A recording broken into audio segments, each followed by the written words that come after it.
I'm an artist. In 2020, I was working with a team of research assistants at the Radcliffe Institute for Advanced Study at Harvard University. And COVID happened, and we decided to continue the project, which was meant to be an exploration of education advocacy history focused on the greater Boston area after 1955, after the Brown II decision of 1955 that I didn't even know existed. I only ever thought I knew about Brown I. I didn't know that there was a Brown II. So let me see. I want to have some. Okay, so just to give you a little info about how that happens. Brown II was intended to be a solo exhibition of new work opening in April 2020 with a public program series of 3 teach-in conversations that would bring together lawyers, advocates, policy researchers, scholars, and specialists in human rights. Oh, and for those of you who might be wondering, I'm reading from page 11. Ethics and technology to share their experiences of school desegregation history, the strategies employed for creating access to well-resourced primary and higher education, and the present-day landscape of education and public space.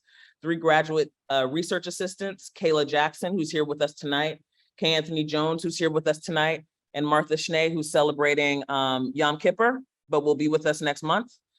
Have worked with me since late January 2020 to find relevant archival images, documents, and poetry for the creation of a new body of painted photolithographs. We began our work together meeting in person bi-weekly at Wallach House on the Radcliffe campus. Over 5 weeks, we met with special guests like attorney Matt Kreger, Nia K. Evans, who's here with us tonight, and Sabelo Setho Mlambi, who I'm not sure is in the room, but I hope he'll come. With whom we discussed the chronology of Brown v. Board of Education 1 and 2, contemporary implications of the dismantling of Brown policies nationwide, this era that we're all living through, that I'm always seeking to understand better.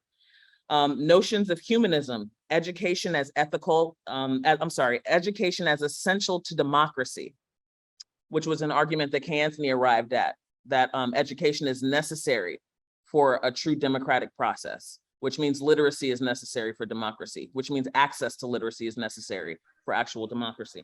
The reproduction of inhumane policies in technical algorithms and infrastructure and actions taken by communities past and present to affirm and strengthen themselves via networks for resource creation, stewardship, and education in resistance to entrenched systemic disruption. And then COVID happened. And we, with the onset of COVID-19, the global public health crisis, we were forced to stop, reassess, and adapt the project.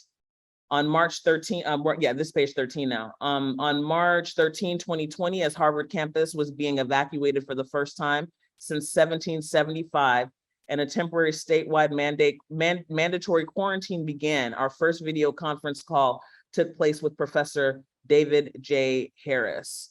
In fact, this would be a good time to screen share. I'm just gonna keep going for now though. I was gonna ask Sierra to do that. So David J. Harris was the director of the Charles Hamilton Houston Institute for Race and Justice at Harvard Law School.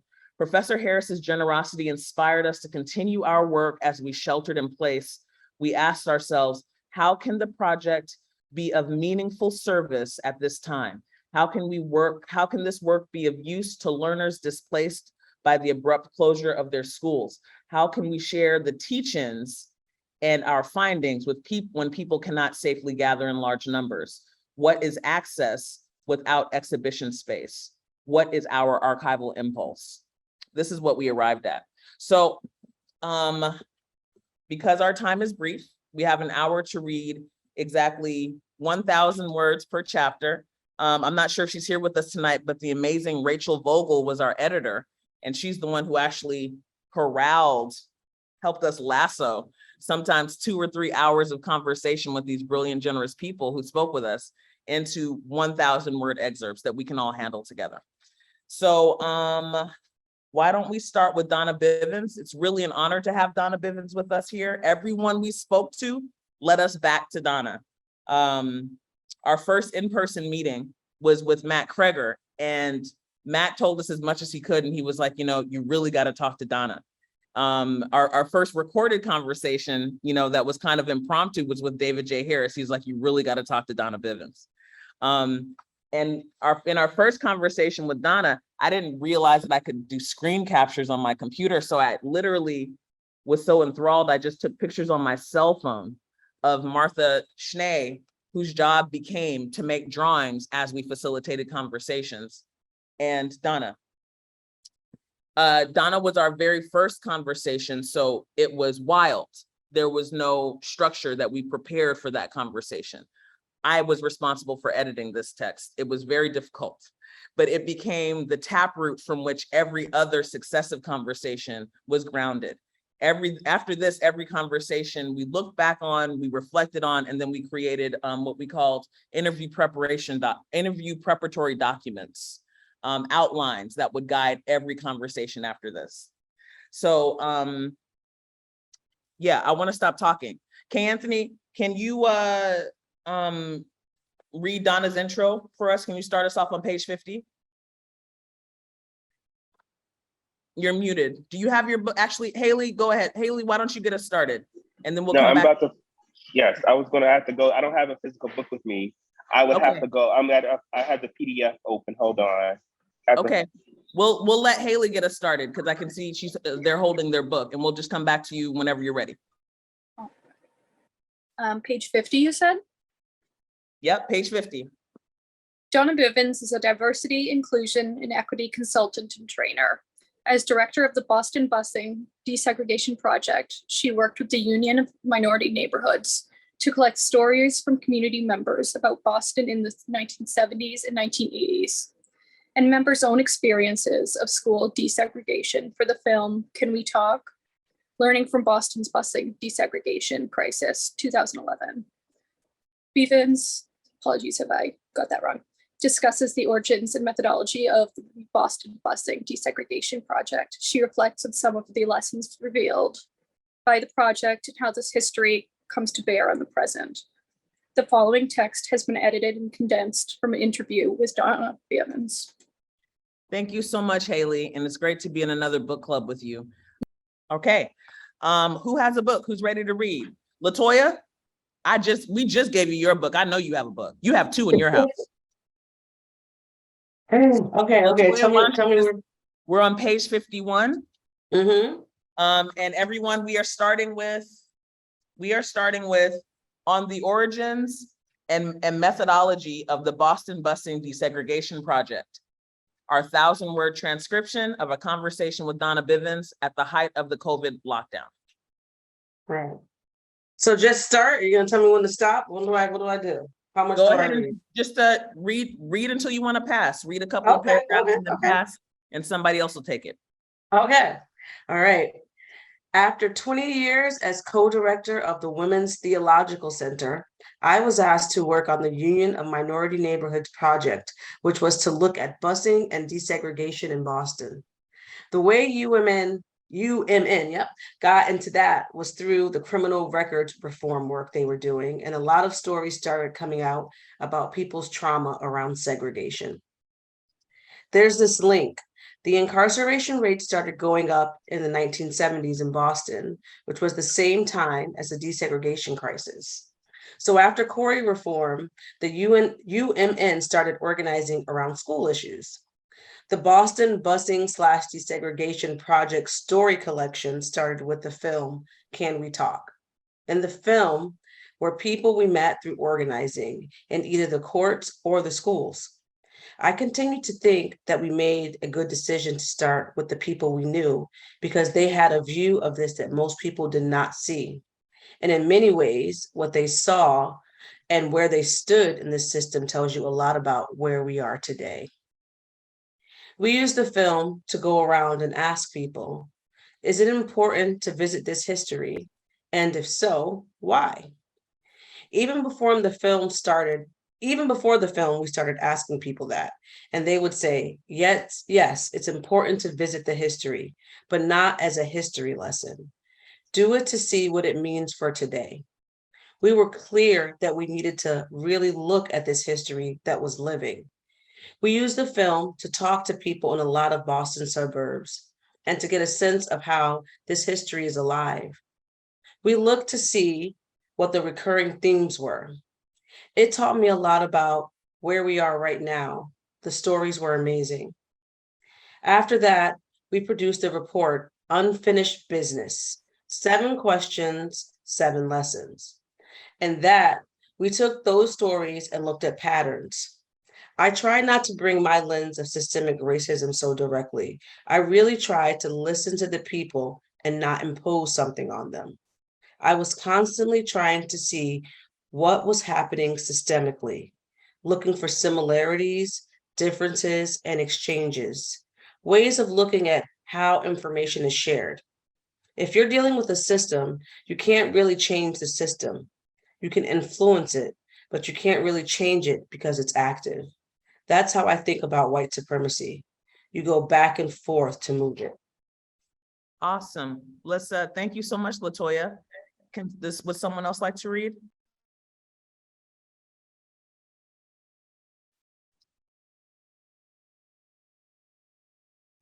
That sentence wasn't finished, actually.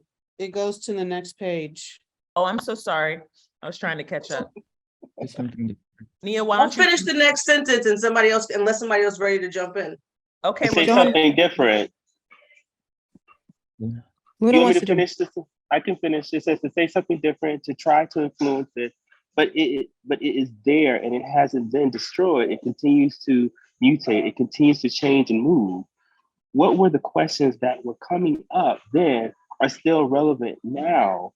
That's how the report was organized. People would ask questions like, why don't people just get over it? That became one of the questions, and it brought up an exchange between who gets to get over it, or question, whose city is it? Whom does the city belong to? This issue has been going on since the beginning of the city. Talking to some people in South Boston, they're been pretty much taken over, but it wasn't by Black people or people of color. It was class. It has been gentrified. In the report, we started out with the question, whose story is it? But as we started using the questions, we refined it to whose story counts. Another question was Boston's desegregation crisis about racism, or was it about classism? Because there was a Black story, there was a white story, there was also a Latinx story, and an Asian story. And it was much more complicated when you got into some of that. It was much more nuanced story. It was a much more nuanced story about what happened. You had cross-racial conflict, racism, and they were all intersecting. Another question was, what is excellence? Excellence wasn't just about the school. It was also about who gets to decide what excellence is, who gets to decide what's important in terms of education and those issues. 53, often people, 54, we're on page 54. Often people, oh, go ahead. Thank you, Kay Anthony. It changed my own understanding and clarified it a lot too. How racism is so central and keeps people in this country from seeing so many things. It makes people sort of stupid. Racism is real.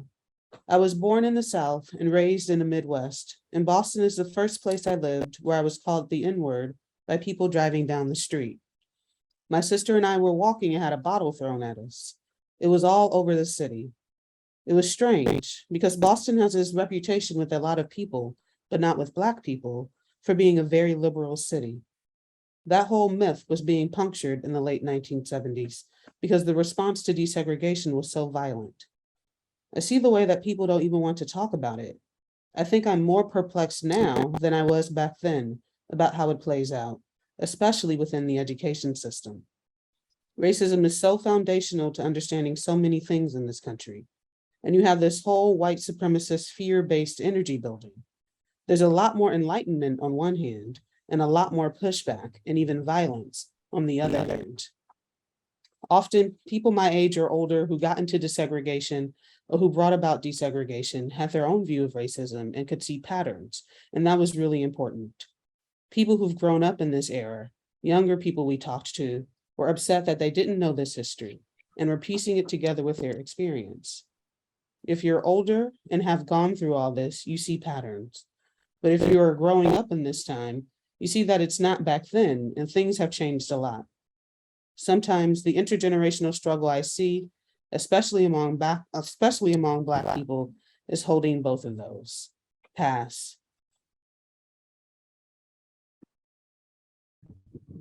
Go ahead. Yes, there are repeating patterns, and this time is totally different from that time. What you are centering in your life is very different. How can you have that conversation in a way that is respectful of both? We have a very complex situation right now. You have to understand the whole thing. You need the diversity and difference to figure out where you are together. Where do we stand? What do we see based on where we stand? I feel that society with this virus is so exposed. It's just as much about the problems with the society. In a lot of ways, we're going to have some hard lessons. Instead of learning something, we seem to be going in a total opposite direction. The opposite of love is self-centeredness.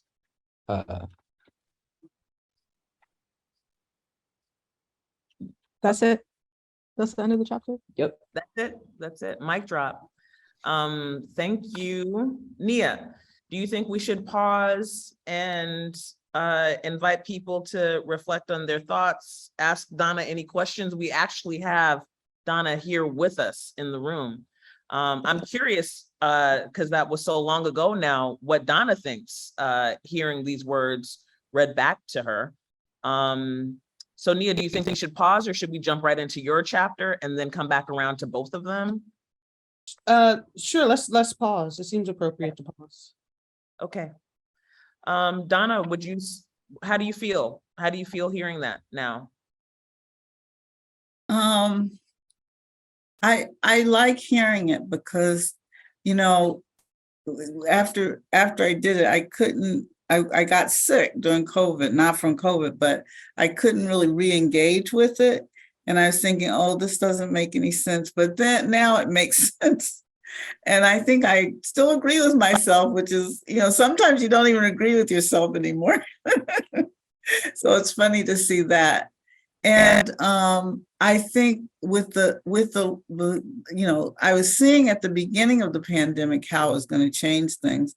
I feel even clearer how much everything that we're talking about has just been, I don't know, just it just exploded since the pandemic. So, you know, I just really feel like I'm in a place of trying to figure out where we are, and really grateful for this conversation because having read some of the other things, I just think there are a lot of lessons in here to move from.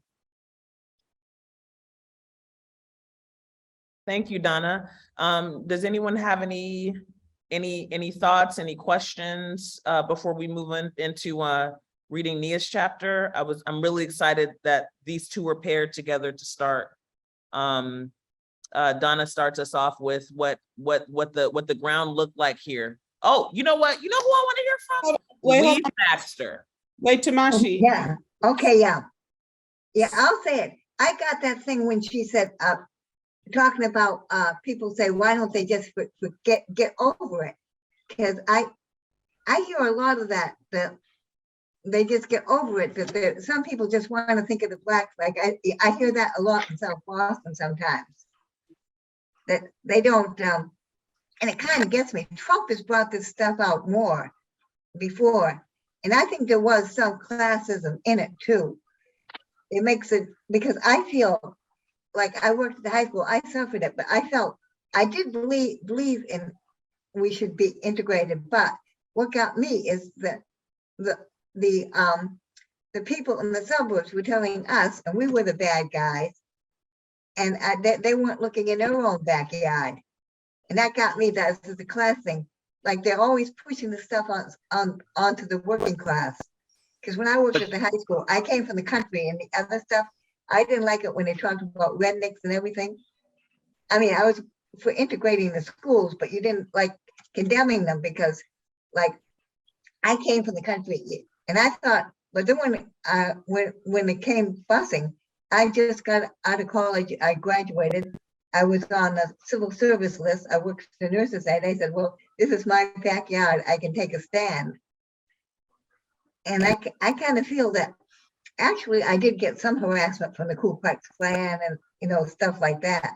And some harassment, but actually I moved up in the community. I got like working with kids or something like, well, I got job interviews. They called me for job interviews. They didn't before. So sometimes by taking a stand that you did it because it was, but I feel like it's still, they're looking down at the wrong people. They're getting them to blame the blacks and not the ones above.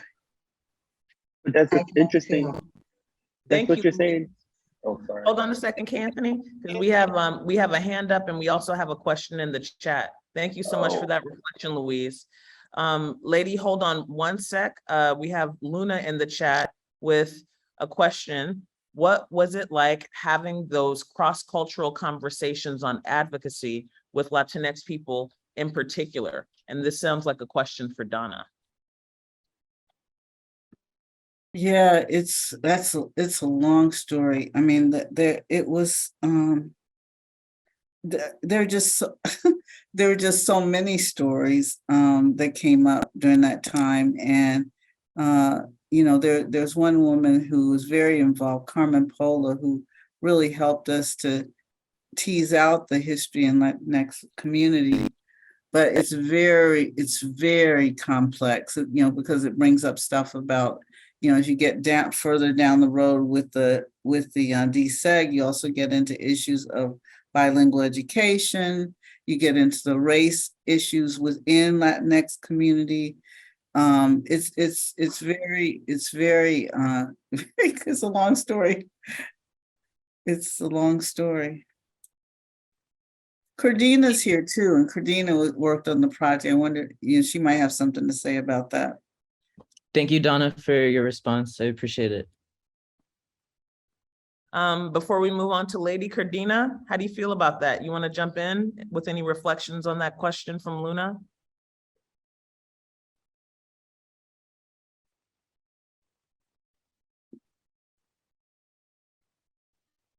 Cordina?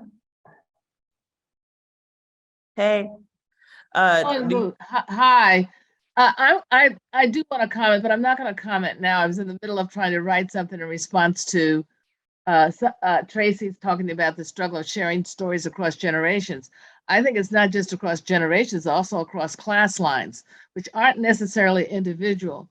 A friend of mine was talking to me today about education in the city of Worcester and the difference in educational expectations and what's happening there related to the CRT and the book banning and the rest of it, and the way in which the public educational system is going along with a lot of the stuff compared to what she said in Boston. And she was just talking about, because she's lived both in Boston and Worcester. And so for me, that was something that's also, the struggle was a lot about not just race, but about class. So that's one comment I want to make, you know, in response to Tracy's comment. Thank you, Cordina. And then I want to thank Nia and Sierra for helping me. While I'm screen sharing, I can't really see the chat so easily, but I do see the hand. We're going to use the hand raise function. Use the hand raise function or the chat to communicate. Lady's hand is up, and then I feel like Nancy's hand is eking up. And then we should read because I'm sorry. Just real quick, Anthony had a response. So I put in the chat, next up Lady, then Anthony, then Nancy, and then I guess we can read. So I'll put the order in. Awesome, fantastic. Thank you, Nia.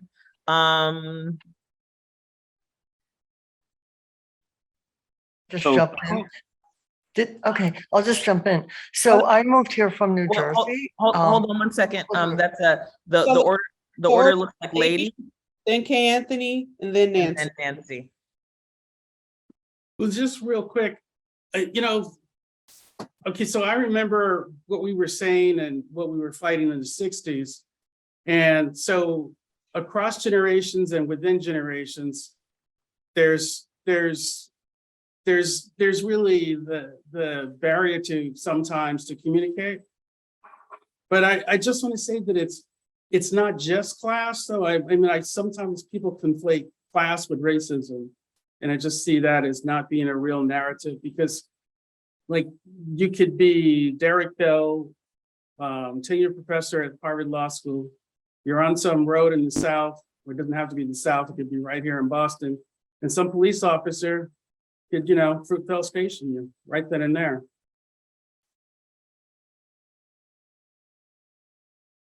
Thanks, lady. Next is Kay Anthony. Real quick, because everybody knows I'm long-winded. Very quick. There's an interesting thing about, I have to find this quote about every history has a history, and how history, people have particularly interest in erasure of histories and certain types of narratives, that then certain threads pop up in the contemporary moment that have a longer episode. That history is this continuous thing. Like people think history starts and stops and certain aspects end, but no, they continue in a different way. Are they more? But the relationship, and I think Mia has some research on this, where she talked about redlining the relationship to race.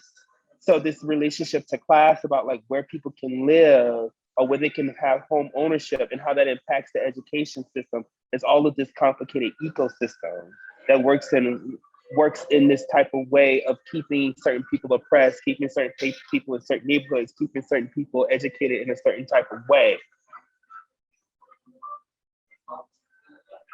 Thank you so much, Kay Anthony. And thank you for helping to make this publication a reality. I also want to add really quickly that this is a very special, this new edition, the second edition is very special because it's Boston Ujima Project's first publication, first hard copy publication. I'm not sure if anything like this has even ever happened at Radcliffe before, but those of you who get the new book will have an edition that has the Boston Ujima Project Ashe Ashe Cultural Assembly Grant now in the table of contents and very proudly on the spine. I love it. And on the back. Nancy. Okay, I'm originally from New Jersey, and I grew up in the 50s and spent the 60s in New York, very racially segregated in that time. I moved to Boston in 78, and I love this from the drawing that Boston, I thought, was going to be a very liberal city, a myth. I found out it was a myth. When I moved here in 78, I was like, oh. And the changes I've seen is just like unbelievable. So I just wanted to throw that in there. Thanks, Nancy. And then we'll go to Tracy and then Nia, and then we have to start reading Nia's chapter because we only have 30 more minutes. Okay, really quick. I really would like for us to maybe, as a person that is from the South, grew up in the South, sometimes I think racism gets regionalized as a Southern poor white affliction or a Southern poor white Midwestern affliction rather than a systemic issue that is endemic across the world and particularly in the United States. And so I really want us to kind of break away from making the distinctions of in the South and in the North, because for me, when I think about the busing and desegregation in Boston, my first image or the image that comes to me is a very violent image of what happened in right outside of Boston's City Hall with and I don't remember the gentleman's name, but there was like a flag and yes, Ted Landsmark. And so that particular image is and I might have said the name incorrectly, but that particular image is it's a very violent and very disturbing image, but it did not happen in the South. it happened right here in Boston. And I think we need to kind of center ourselves and stop thinking that, oh, I didn't think that Boston would be so racist. Well, we're in the bedrock of like where colonization was born and imperialism is born. And so for us to pretend like this doesn't happen here is to really kind of gaslight ourselves. And I hate to use like maybe very strong terms, but I think we gotta maybe refocus that narrative. And then I'll pass it over to Nia. Thank you, Tracy. I just wanted to just point out a couple of the non-textual elements here, and I appreciate you, Nancy, going to the drawing. What I found myself looking at were the photos on page 54 and 55. So the photo on page 54, the caption underneath says members of the Boston University Mental Health Center consultation and education program. And this is from the Ruth Batson papers. And then the photo on page 55 is Polly Murray standing on a rock cliff in Central Park. So I just wanted to point these out and throw a question to Tomashi maybe, or other members of the research team, just about these photos and why they were selected for Donna's excerpt. Awesome. I'd like to kick that to Kayla.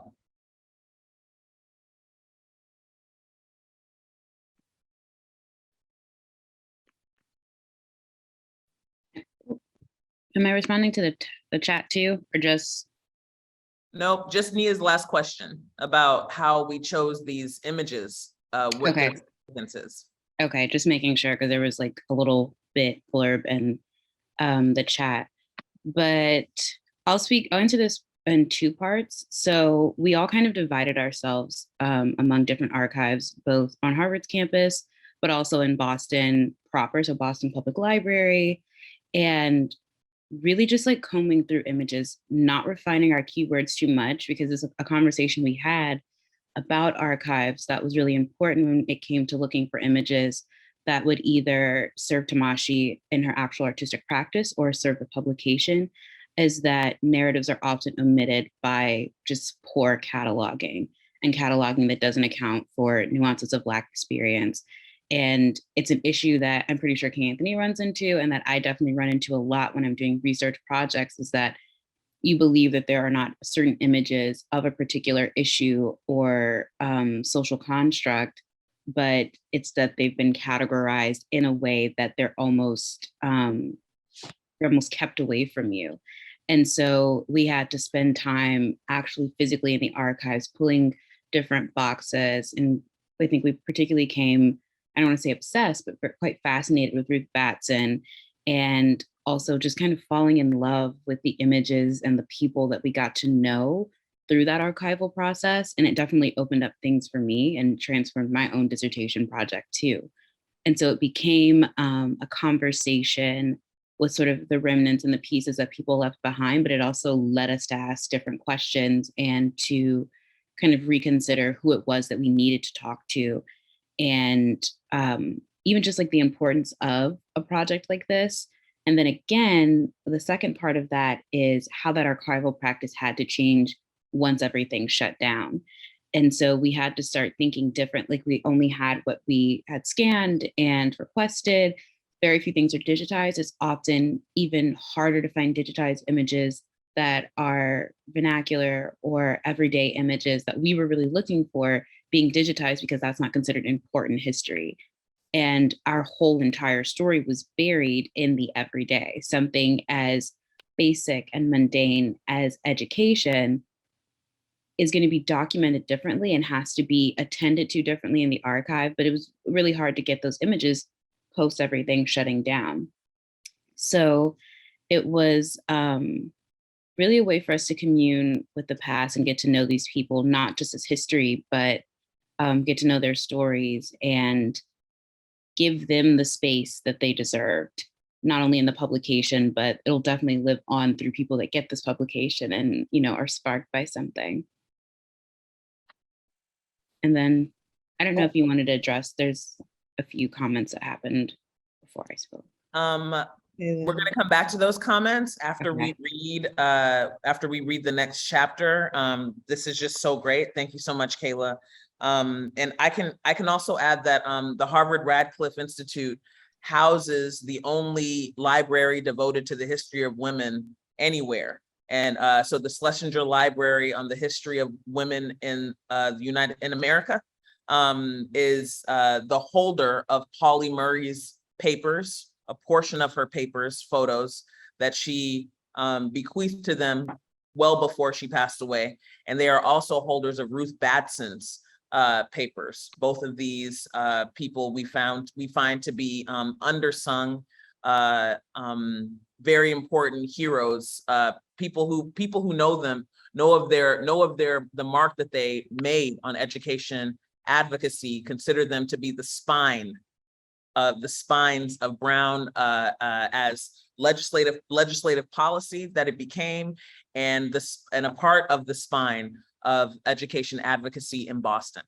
So we decided, in my foreword, I mentioned that Martha made an appointment for us at the Schlesinger Library to look at Ruth Batson's papers, and there we found images of potlucks, we found images of organizing meetings, we found images of coalition, self-possession, love, and focused determination. And it was not the image of Ted Landsmark being attacked by the young white men in Boston. It was not the images of people rallying against busing in Southie. It was something else. And so we reconsidered then what this history would look like if we focused on what we found in the papers of these two people, instead of what we thought we knew this history looked like. And with that, I'm going to hand it over to, well, who wants to read now? Who's going to get us started? Let's move to teal. The color is teal. Those of you who have the hard copy, you might stay up sometimes at night and notice that there's an animated rainbow that happens with the book. That was planned. Sierra, do you want to get started for us? Will you open up by reading? We're moving to this color, everyone. We're moving to On Brown v. Board of Education and the Legacy of Resource Deprivation. Nia K. Evans, and I need someone to start by reading the intro over here on this page. Okay. I'll read the intro and then James, I'll pass it to you. Okay, and just so that we can open up the space for more people to read, when y'all read, try to just take like 2 paragraphs and then pass it. Okay, thank you. Nia K. Evans is the director of the Boston Ujima Project, which is working to organize greater Boston area neighbors, workers, business owners, and investors to create a community-controlled economy. Evans has an educational background in labor relations, education, leadership, and policy. Her advocacy work focuses on eliminating barriers between analysts and people with lived experiences, while also increasing acknowledgement of the diverse types of expertise in policy. Evans framed Brown v. Board of Education and its legacy as primarily an issue of resource deprivation rather than a purely social issue. This perspective informs her work in advocacy, organizing, and policy, and drives the mission of the Boston Ujima Project. The following text has been edited and condensed from an interview with Nia K. Evans. Pass. When I think about organizing, an important part is for like-minded people in the field of law and policy to think about what their role is in making some of the rules work in our favor. What's their role in setting up the parameters such that they are not as constraining as they are today? It's easy to dismiss some of these fields because they can be seen as establishment and within the system. But our lives, whether we like it or not, are constrained by the system we're operating. Some important work, not the only work, is to change that very context. For me, education is less about credentialing, formal education, skill building, or job seeking. It's more about its function as a shaper of worldviews and of what people see as possibilities for how they can move through the world, how they should move through the world, and how to be. Pass. A lot of educational history contains legal history because it is such fraught territory. When I think about why it is so contested, it makes sense. It makes sense if you understand the role of education as a shaper of people's worldviews, and if you think about the history in this country of the struggle for power. It makes sense that different parties would understand that part of their struggle for power is controlling the realm of education. For Black people and other people of color, the history is one of wanting to either disrupt the education we've tried to provide for ourselves or lock us out of a process that's supposed to be universal. There's this misperception that the fight for integration was a purely social fight and not a material fight. It was largely a material fight. The context being we had schools, we had our own methods of providing education. There were various ways in which they were disrupted. We know that some schools didn't have heat when there needed to be heat, and some schools couldn't be cooled. We know that there were shortages of books in some schools. Some schools were far away, so people had to travel far to get to them. This was a function of these communities being under-resourced. We would figure it out, but then there's the added dimension of intentional disruption. Pass.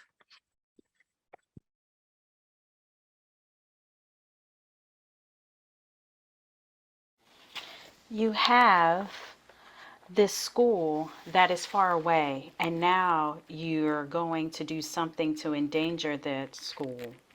Now you have to go even farther, or there is no school for you because you're not going to this white school. It's already been established that it's not for you. There's this intentional, malicious robbing of opportunity for education. There's no illusion about what's driving this. The largest motivation behind integration was the question of how to get the resources you are owed from people who are maliciously, intentionally robbing you of resources. One thought is, if you are in their school because they're resourcing the whole school, you get those resources too. They certainly would not intentionally rob themselves of their resources. That would be crazy. That would be crazy. But we see that they figured out a way to do this. Pass. What I take from Brown is the question of strategy and tools to get us the resources we need to be healthy, functioning human beings. A lot of that has dropped out in the narrative of what the strategy was. Now, a lot of us think the strategy was to integrate for purely social reasons. That was never the case. That is all to provide the backdrop to say that we are talking about resources. Garrity looked for busing to do what it cannot do, and the fallout wasn't famous. A lot of school funding comes from property taxes. We know that we grew up in communities that were intentionally and maliciously disinvested from. So property tax bases were different in different communities. We know that inequity is essentially baked in throughout the entire process. Pass. There would be one of two things to do. The thought process was that to equalize resources across neighborhoods, our neighborhoods had to not be segregated. Then you have more equal income bases that are underlying neighborhoods. Then you're seeing equality in the resources that schools have across neighborhoods. That would be the ideal thing to do. Pass. The second thing, which doesn't get talked about as much, is that people could just not be racist, could not interfere in communities, and could not set about to disrupt our efforts to provide education for ourselves. I used the word malicious earlier on purpose, because I think that this gets dropped out a lot. We sometimes talk about racism as if it's an accident. A lot of it just isn't. A lot of it is very intentional, and it's not okay, and we should be clear that it's not okay. We should not be treating racism or racist people as benign. They're not. We know the narratives of Black families moving into historically white communities and how they were terrorized in those instances. Such occurrences are a function of acculturation, not natural fact, the result of having been taught to regard others hatefully. It is not a natural state of being. We know this because these messages are ensconced in racist redlining laws. When we say that it's automatic, we are ignoring the history of how we got here. Pass. All right, thanks everyone who read. Nia, want to pass to you first Any initial reflections, hearing your words read back to you 2 years later? Is there a little more? Yeah, there's 3 paragraphs. Excuse me? First, the chapter isn't over. Oh, sorry. I'm sorry. I was reading ahead. My apologies. One thing I'm pulled from this history is that cleared eye strategy is super important, actually understanding our tools and what they are used for, and becoming adept at those tools so that we use them when it makes sense to us to use them. This would be one way the Brown cases have influenced my current work on the resource front, because again, for me, this ultimately goes back to our communities not being robbed of our resources. Thinking about the link between that and economic democracy, the key is to not have a middleman. On the importance of economic democracy, with the work that we're doing with Ujima, we have our resources that we are making decisions about. We are not going through an intermediary. We're not asking anyone for permission. We are deciding amongst ourselves how we are going to use our resources. We understand that they are our resources, and we're expensive about that. Our resources are my money I put into investment, and also what the community I live in owes me, what the city I live in owes me, what the state I live in owes me, and what the country I live in owes me. And so I am entitled to this decision-making power over all those resources. Damn right. I think is one of the influences helping to create a mechanism where our communities are not disrupted and providing for ourselves. So much of that was ultimately just about not being disrupted and trying to care for ourselves. Pass. That's it. Thanks, everyone. I'll get used to the screen sharing thing again. I promise. I'll be smoother next month. Thank you so much, Maki, for reading. Thank you, everyone, for reading. Donna, you unmuted. Donna and Nia, initial reflections before we open it up to the group, and also please use the chat function to tap in any thoughts. I think I am mostly just thinking about I'm mostly thinking, I guess, less about the content and just thinking about the conversation and the intimacy of the conversation. So just thinking of my word you a lot, which is that kind of you, where if you don't understand how someone can be kind of in a storytelling frame and kind of passionate, then the I slips into you. So I was just noticing that that's where I was in that conversation, which is interesting. I think it just speaks to it speaks to the the nature of the team. I would say that was putting together this project in terms of just being able to bring about comfort and intimacy. So that's I think the main thing that I was noticing at rereading. That's awesome. We thank you for that. We thank you. That's quite a compliment. Donna? I love this chapter. I love the framing because I feel like again, another generational issue is I work a lot with white organizations trying to work on racism. And what I'm lately finding is that, so many of the white people that were my age grew up with the misperception that desegregation was about the social, and it never was. That was never the root of most Black people for going after desegregation. And I love the way that Nia frames it. I think it's so, it's such, I think people, people who have a certain level, not even a level, who are being educated about the system are more aware of that. But I think that the powers that be have a stake in making people think it's about we want to be together or something like, we want, that it's about, just a simplistic social desegregation. And, I think she just hit the nails on the head. And I think it's so much about everything that we're dealing with now. It's sort of like that place of embodying it. It's like it really is on a certain level about really, politically thinking about, what impact do these decisions have on bodies? So I think it's the right way to go. I was really excited to read that. Thank you, Donna. We both thank you.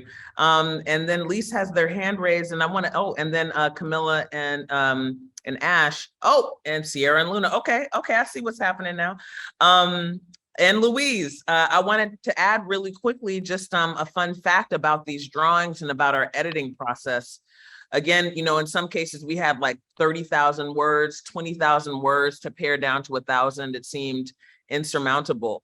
We used Martha Schnee's drawings that became more and more rich and more focused as we went on. Some of them are composite drawings. We would sit around them together as a group and go through the suite of drawings produced after every conversation. It had helped us in the editing process because what we could not fit into the text limit, into the word limit, things that we felt still needed to be included would be included through Martha's drawings. So those of you who have the hard copy, I encourage you to have the hard copy. It's incredible. It's free and incredibly rare. And if you have the PDF, look closely at the drawings because they're meant to complement the text and our methodology of editing and making sure that the language is cut down to 1,000 words per chapter so that it's, that we can handle it. Next I see Lise, and then Camilla, and then Sierra and Luna, and then Louise. All right. Hey, y'all, so my screen's over here, so don't mind me looking away, but I just have to say I really appreciated the storytelling as well of this chapter. It's very like manifesto, but I like the switch also between the I and the we. That alternating between it brings like that call to action and collectivity that I think, is very much needed when we think about like accessing our resources and being empowered and having our agency. So just lots of appreciation for this and just like the reading of it and the shift from academic language that's very non-personal. I think that's very like impactful. Thank you so much. And I want a quick shout out instead of text messaging him to K. Anthony Jones, who helped us understand more clearly what that means when we identify that in transcribing recordings of oral history. When we went on to our next project after this, the land claim, we had to get clear about what it meant that people were speaking to us in I's, the pronouns that people were using to describe their own experience, and to invite others to consider seeing that experience for the first time. It's very tender. So thank you. Camilla and Ash, what's on your mind? I was just appreciating sort of like the intentionality of having us read Donna's chapter and then Nia's right after, and like Donna talking about like systems and how systems can't be changed and they can be influenced. And then Nia talking about sort of this collective power and this collective decision making that like affects, our like funds, like what we're like putting into it.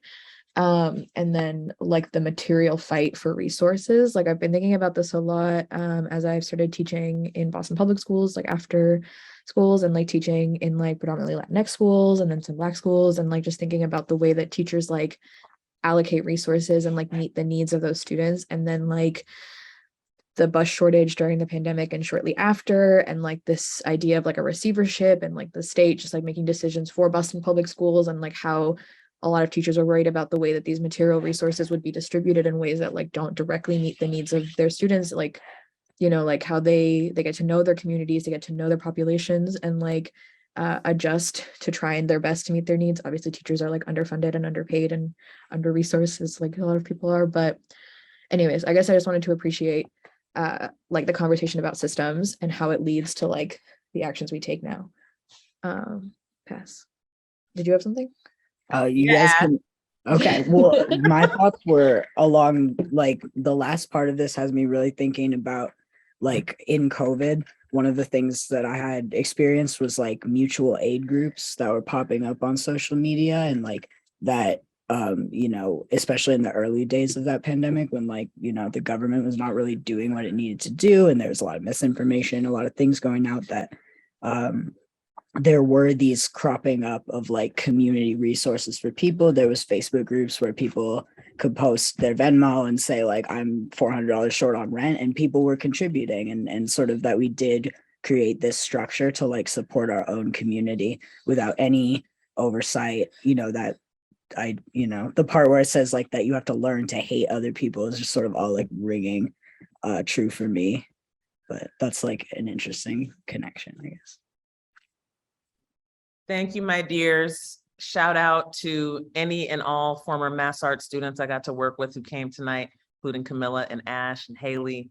It's so great to be back together with you. Sierra and Luna, what's on your mind over there on the couch? Hi. Key's here too now, so we're all here listening. I was thinking a lot about, you know, Nia's points, and it kind of brought up for me this idea, like, I guess the live conversation and political project around segregation, how segregation looks in schools now. And I guess like how uneven development makes it so that schools end up being segregated, end up being defunded anyway, because of property taxes and a lot of other stuff going on. And a question that I have, I guess, for like the editing body, did that ever come up in any of the interviews or conversations, especially in Boston, where we do still have, you know, crosstown busing for students and all that other stuff? So I was just curious. Can you reframe the question so I can send it to Anthony or Kayla? Oh, yeah. Yeah, sure. I mean, I guess I was just wondering, so we still exist in a time where segregation in schools exists, especially in Boston. And I was just wondering if that ever came up in any of the conversations, or if y'all were just talking about specifically in terms of the Brown 2 case. And if so, what that was, those conversations were like. Okay, I guess I should answer that.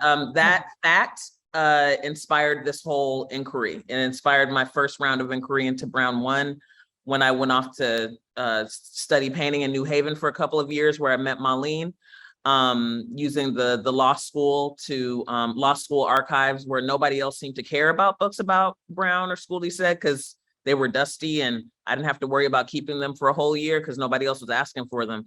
But it all began here with this image when Nia was working with the Boston branch of the NAACP as vice chair of the Education Committee and chair of Economic Development Committee. Here's Nia, little young Nia, and back there is a little young Donna Bivins in the gallery in Boston City Hall, where there were hearings happening as Nia and others were working together in coalition in an attempt to save what remained of yellow school bus service for Boston public school students. In her capacity as a member of a working member of the NAACP Boston branch, she and others became aware of coming legislation that would gut what remained of yellow school bus service just about 2 months before the school year was going to start, with most families being unaware that it was happening. The Lawyers Committee for Civil Rights and Economic Justice was a part of that coalition. There's another acronym, help me, Nia, the acronym for Black teachers. Beam, Black Educators Alliance of Massachusetts. Yeah. And so Nia was dragging me around with her at the time to video record, to take pictures, and to help her talk with people on Boston Common and at bus stops and at train stations, to let as many people let as many people know as we could that this change was coming, and to ask them if they knew. So this is an image from a hearing in which Nia testified, and Deb Azrael of the Harvard Youth Violence Project was testifying that there had been no recent studies on the experience of violence of Boston public school students getting to and from school since 2008. So there was all this language being used saying, to justify eliminating school bus service for middle school students and special needs students. But the city had some like crazy fiscal windfall that year, which Councilor Yancey laid out with many boards and many it was very visual. His presentations were very visual. He's like, no, there's actually a lot of money. There's no reason to do this. And there was also a lot of language that suggested that kids would be just fine because the adults in the room took the T to and from work and they didn't have any problems. But homeless youth, queer youth, Black and brown youth that we spoke to in Boston Common told us about being harassed by T police and by just harassed, attacked, beaten, chased, trying to get to and from school. We heard stories from people who talked about dropping out of school so that they could escort their own little brothers and sisters to and from school because they themselves had been sexually assaulted and weren't going to allow that to happen to their younger sibling. And to me, it was horrific that these stories that people were telling about getting to and from school sounded like it was from another era. I didn't understand how metropolitan members of society in Boston were traveling 2 hours, without bus service. People were getting ready to travel to take 2 trains and a bus during daylight savings time in the dark. Children were supposed to be doing this to get to school with no softness on delinquents, punitive responses, no extra bus cars, no extra train cars, no extra training for transit police, none of that. It was insane to me. And Nia helped me understand that what we were seeing was a continued coordinated effort to roll back all gains made by Great Society legislation, which includes Brown v. Board of Education 1 and 2. That's what we were seeing. So we are over time. Thanks, Nia. But we did start a little bit late. So if we can just wrap up in the next 10 minutes, we have Louise's hand is up. We have Claudia's hand up, and then we'll end with Maki. So that's my way of answering that question. We did address what was happening in present day Boston because that is what inspired the whole inquiry. Our attempt here is to understand the legislation that's being rolled back right before our eyes in an effort to understand the era that we're living through together. Louise. Yeah, well, I'll say there was a good book called The People's History of the New Boston that dealt with this resource thing and the racism, like Louise A. Hicks once, a Black school parents wanted more resources. She was going to go along, but the superintendent told her if she did it, she wouldn't get reelected. So she changed her mind. And then after that, Garrity, and if that had happened, Garrity might not have had to desegregate the schools. But at the end, Louise A. Hicks deserted the anti-busing movement because she wanted a favor from the mayor. And she had trouble in Southie. Like, I'm pretty sure she's the one she wanted the bus stop removed from her house. They were selling it, from a house, not her house, but a house of the family. Then after the house was sold, the bus stop was moved back. And our neighborhood group I was in when it happened, they says no comment. So, and some of the politicians, some people feel inferior. Like Trump is doing the people feeling inferior, like men are feeling inferior. And he's trying to make them feel big. And like there's a class thing, people feel inferior. So the politicians were playing on it, trying to do things for their own self. A lot of them in Boston, the politicians were aggravating it too.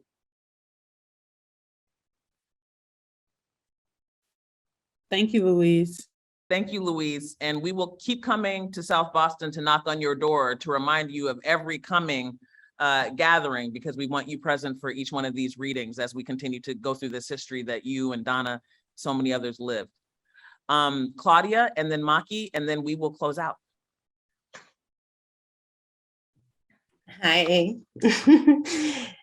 Thank you so much for this. There's so many things that are floating through my brain about all of this, but I really enjoyed this sort of talking about how, Nia, you said, we sometimes talk about racism as if it's an accident. a lot of it just isn't, and just how the simplicity and clarity within that is so strong. And it's something that makes sense to someone that is 3 years old and somebody that's 50 years old and somebody that's 90 years old, and it's just as impactful. And I was thinking about sort of what you were saying, Sierra, but I think like MCAS is kind of like the standardized testing has taken the place of a lot of distribution in terms of resources at this point, right? Like that's a huge part of it. And yeah, just so much, feeling so much. Yeah. Thank you, Claudia. We will come to JP to knock on your door if need be, to make sure that you're present for the next reading, the next gathering of the book club as well. And Perla, so glad that you're here. Maki, will you close us out before we figure out how we're all gonna say goodbye? Yeah. So I'm trying to make this quick as possible. So I love you, Nia. I love you for this passage in general, because this is something that Tomashi read to me when she came out here. And this is something that resonates with me a lot because I talk about this in my space, being on Twitch and creating my own space, creating my own resource. And I feel that everything that's happening with the reflection of the Board of Education is also happening into the social media space when it comes to people of color. And so people of color have been sort of pushed into the social media realm to create their own spaces. And with everything with Twitch, and if you guys don't know what Twitch is a streaming network for video games, but also for arts, different forms of entertainment that people like me and everybody else can actually live stream and connect and create communities. With the lack of resources that a lot of people are experiencing with Twitch and experiencing with these companies, it's affecting a lot of people of color to create income as a creator, as a content creator, and also as an artist, no matter what kind of art that you do. And it's being pretty prevalent within the online space. So it's not only the forms of boards of education, it's spreading out in different sectors into the physical plane and also the online plane.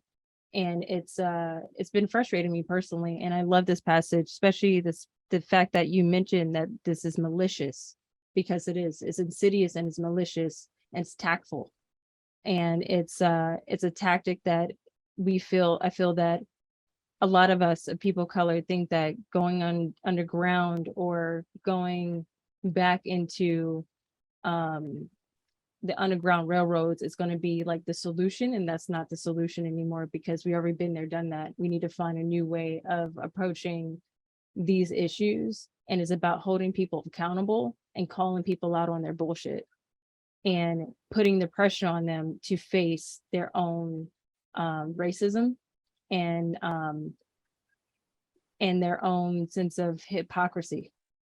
So thank you, Nia, for making this passage, and thank you for bringing the essence of your story and our story all in one. Thank you, Maki.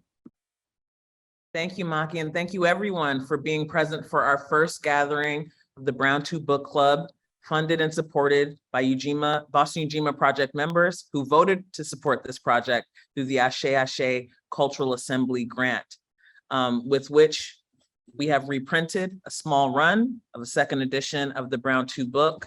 And we will continue to gather together and read 2 chapters at a time until January?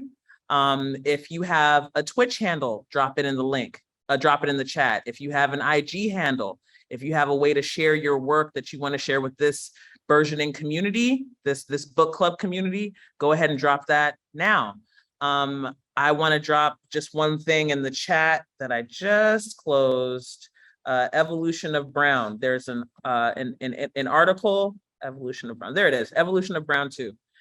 An article that was written by someone who interviewed everyone who was not me on the research team. And I think it's pretty cool. If you want to know more about how we did this project and what part you're playing in it now, go ahead and click on that link to learn more. Okay, so we are only 11 minutes over. I think that's great. We'll do better next time. Nia, will you take us out? You're the ED of Boston Ujima Project. Will you take us out some classy way? Well, no, never in a classy way. But what I was looking for was the link just to drop again, because I know Cardina is here and want to book. So if you found your way here tonight and you live in Boston proper, you don't have a book, we will get one to you. I'm just trying to find the link. Sierra has just dropped it into the chat. So if you go to that link, sign up. We just ask for your name and the delivery address so that we know where to go. And Tracy asked, how can we get the second edition? This is the second edition. So Tracy, you'll fill out that form. You'll put in your address, and we will get it to you. And Lisa, we're coming to you. Actually, yeah, Lisa, we left your copy at Lisa Owens's house. So just no, Lisa. No, that Tracy. No, Tracy. I said Lisa. Tracy. Lisa has your copy. Anyone else who's a local Boston member, or local just community member in the greater Boston area, follow that link that Sierra provided.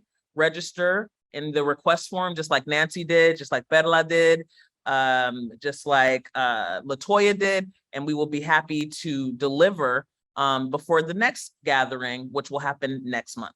And Lisa, we will deliver to you. So we do have you on our list. We just couldn't get to you. We did our deliveries Monday night and Tuesday night, and it was just a little far out, but we will get to you, Lisa. Lisa and Randolph. Yeah, I remember that. Okay. Yeah. Appreciate y'all. Thank you. Welcome. And my classy way of taking us out is to say thank you so much. Have a wonderful night, and we'll see y'all next. Oh, I have a way. Can everyone turn on their camera if you're able, so I can take a picture of us before we go? I should have done this at the beginning. There were 36 souls here, and now there's 27. That's amazing. So I'm going to take 2 pictures because there's 2 pages of people. Ashley, I'm waiting for you. All right. Okay, everyone. Christina, can you hear us? There we go. Members of the old book club already know. Okay, 1, 2, 3. That's the first one. And one more. 1, 2, 3. Thanks, everyone. Have a great night. Jason, I hope to hear from you next time. I'm really wondering what's on your mind. Haley, thank you so much for coming. Tracy, Marlene, oh my God. Thank you for coming. I love Marlene. Y'all don't even know. My babies, Camilla. Thank you for having me. Thank you, Connie. I'm going back to painting. Don't worry, I'm going back to work. I love you, Maki. Love you, Tomashi. Bye. Nancy, my neighbor. See you next time. Louise, we love you. We appreciate you, lady. Thank you so much. Donna. Yes, Donna. Donna, keep coming to each one, please. Did she go already? We love you, Donna. I think she's gone. Yeah. Yeah. Like a thief in the night. Like a thief in the night. Claudia, we love you. Cardina, thank you so much for being here. Oh, look, just pop, pop, pop, pop, pop.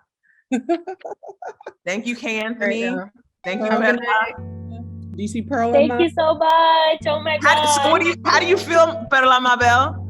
I am overwhelmed with like love. Like this is everything. I'm so grateful. Awesome. We'll see you next month, sweetheart. Yes, you will. Okay, let me stop the recording. Bye.